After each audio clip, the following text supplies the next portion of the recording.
नमस्कार, मी प्रणव ढमाले. मनसे सोशलमध्ये आपल्या सर्वांचं स्वागत. गेल्या 3-4 दिवसांपासून आहे ना, भारतात एका गोष्टीची सगळ्यात जास्त चर्चा आहे, ती म्हणजे पंतप्रधान नरेंद्र मोदींनी केलेलं आवाहन.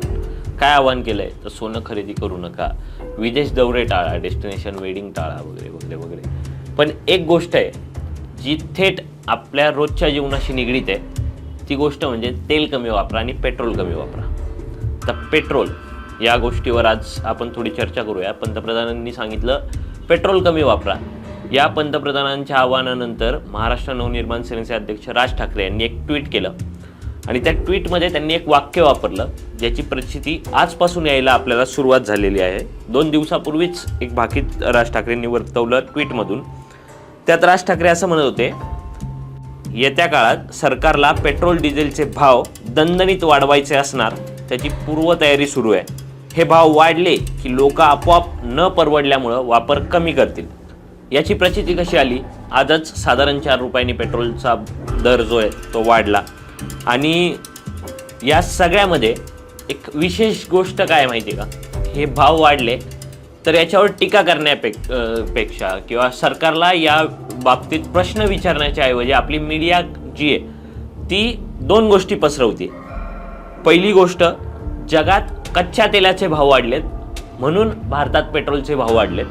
आणि दुसरी गोष्ट, भारतातल्या पेट्रोलच्या किमतीची तुलना ही बाहेरच्या देशात कुठं किती रुपये लिटरने पेट्रोल आहे या किमतीशी केली जाते.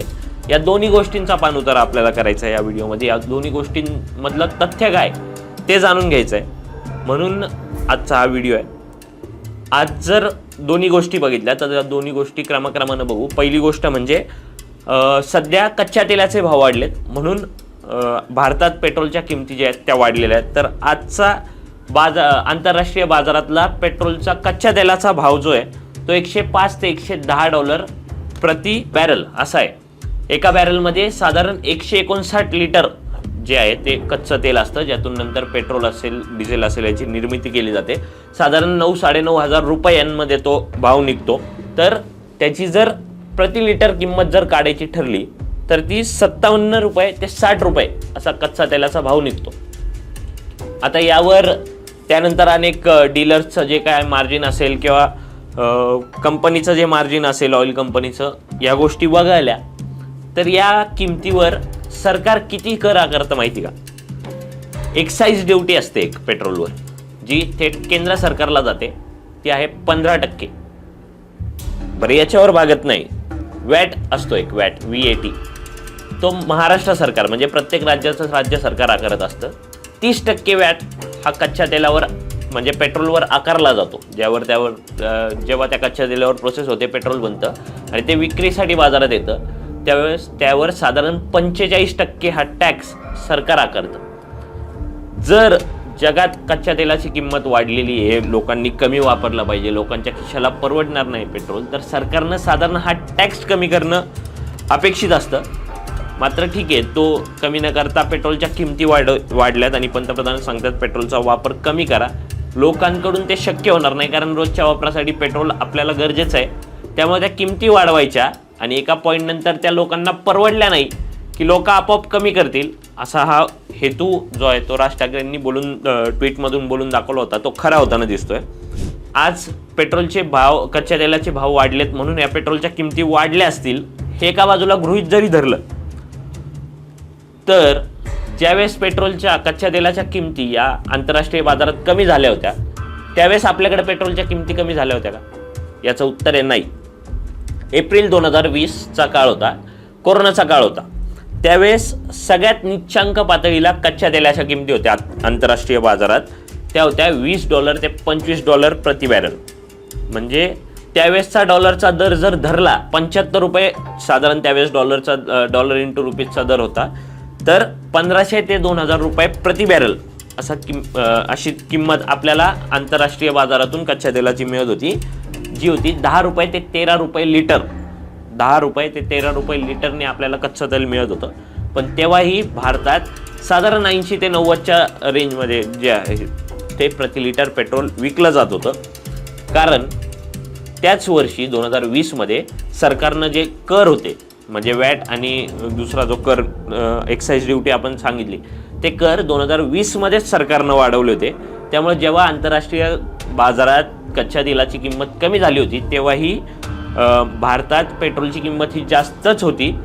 आजवर कधीही पेट्रोलची किंमत बाजारात दर कमी झाले कच्च्या तेलाचे म्हणून कमी झालेली नाही, ती आपल्याकडे वाढतच गेलेली आहे. बाहेरच्या देशाच्या पेट्रोलच्या किमतीशी आपल्या देशातल्या पेट्रोलच्या किमतींशी तुलना करणं म्हणजे बाहेरच्या देशात बघा 350-400 रुपये लिटरला पेट्रोल आहे, आपल्याकडे आपण सुखी आहे 120-110च्या आसपास आपल्याला पेट्रोल मिळतं आहे. या बातम्या हे चार्ट्स ह्याचे ग्राफिक्स आपण सगळीकडे बघितले असतील गेल्या 2 दिवसात. त्याचं थोडंसं त्यात एक विशेष लक्ष वेधणारी गोष्ट ही आहे की ज्या देशांच्या किमती दिल्या जातात ना म्हणजे अमेरिकेत, जर्मनीत, कॅनडात आपले मुख्यमंत्री आपल्यावर या सगळ्याच्या वर जाऊन पोचले. देवेंद्र फडणवीस म्हणाले 450 रुपये लिटरनी पाकिस्तानात पेट्रोल मिळतंय, आपल्याकडे कमी आहे. तर या सगळ्या गोष्टीमध्ये अमेरिका, जर्मनी, कॅनडासारख्या देशांमधलं दरडोई उत्पन्न आणि भारताचं दरडोई उत्पन्न हे पर कॅपिटल इन्कम असं त्याला आपण म्हणतो, प्रत्येक माणसाचं सरासरी दरडोई उत्पन्न असतं. त्यातला फरक जर बघायचा असेल तर भारतात दरडोई उत्पन्न आहे साधारण 2 लाख रुपये. तेच अमेरिकेत 65 ते 70 लाख रुपये, जर्मनीत साधारण 45 लाख रुपये आणि कॅनडात साधारण 43 लाख रुपये हे दरडोई उत्पन्न आहे. म्हणजे भारतातल्या दरडोई उत्पन्नाच्या कमीत कमी 20% आणि जास्तीत जास्त 70-80% पटीनं उत्पन्न या देशांमधल्या लोकांचं आहे सरासरी. काही लोकांचं जास्त आहे, काही लोकांचं कमी आहे, पण सरासरी आहे. मग जर हा फरक 40-50% उत्पन्नामध्ये असेल तर भारतात या किमती कमी असणं या साहजिक आहे. ते सरकारचं कर्तव्य आहे की सरकारनं त्या किमती कमीच ठेवल्या पाहिजे. त्यामुळे त्यात काही विशेष गोष्ट नाही आहे. जर मीडियावाले हे पसरवत असतील तर ही बाजू पण त्यांनी मांडली पाहिजे, या गोष्टीसुद्धा बाहेर आल्या पाहिजेत. म्हणून हे आता येऊ आपल्या मुख्यमंत्र्यांच्या विधानांकडं. मुख्यमंत्री देवेंद्र फडणवीस यांनी बाईट देताना एका ठिकाणी सांगितलं की पाकिस्तानात पेट्रोलची किंमत 450 रुपये लिटरवर गेली आहे, भारतात अजून ती गेली नाही. तर हे सांगताना देवेंद्र फडणवीसांनी बरोबर सांगितलं की सध्या पाकिस्तानात पेट्रोल हे 414.78 रुपये पाकिस्तानी रुपये लिटर या प्रमाणात मिळत आहे. पण याची दुसरी बाजू जी आहे ती देवेंद्र फडणवीस सांगायला विसरले असतील किंवा त्यांनी टाळली असेल. तर 415 पाकिस्तानी रुपये जर भारतीय रुपयांमध्ये परावर्तित केले तर ते होतात साधारण 142 रुपये. म्हणजे भारतात आणि पाकिस्तानात जो पेट्रोलच्या प्रति लिटर दर आहे त्यात फरक आहे 30 आणि 35 रुपये. आता भारतीय अर्थव्यवस्था आणि पाकिस्तानी अर्थव्यवस्था यामध्ये पेट्रोलच्या किमतीत जर 30-35 रुपयांचा फरक असेल तर ती आपल्यासाठी वाईट गोष्ट आहे, पाकिस्तानसाठी चांगली गोष्ट आहे, त्यांच्या जनतेसाठी. एवढी गोष्ट देवेंद्र फडणवीसांनाही कळत असेल आणि सर्वांनाही कळत असेल. पण ती सांगताना अशा प्रकारे सांगायची की तिथल्या लोकांना चांगलं वाटलं पाहिजे की आपण सुखी आहे, इथले नागरिक सुखी आहेत हे भासवण्याचा जो प्रयत्न आहे तो यातून केला जातोय. खरा मुद्दा एवढाच आहे की कच्च्या तेलाच्या किमती वाढल्या काय, त्या कमी झाल्या काय. पेट्रोल महाग होणं थांबत नाही, पेट्रोल कधीच स्वस्त होत नाही. बाहेरच्या देशात पेट्रोल महाग आहे हे सांगणं, याचे संदर्भ देणं हे पण चुकीचं आहे. कधीतरी सरकार असेल, यंत्रणा असतील किंवा मीडिया असेल हे सगळे मिळून आपल्याला अर्धसत्य किंवा खोटी आकडेवारी सांगण्याचं सोडून कधीतरी आपल्यासमोर वास्तव सांगतील अशी अपेक्षा या व्हिडिओतून करतोय. कारण ते काम कधीतरी आम्हाला सोडून ते स्वतः ज्यांचं काम आहे ते करतील, म्हणजे आम्हाला असे व्हिडिओ बनवायला लागणार नाही ही अपेक्षा व्यक्त करतो. धन्यवाद.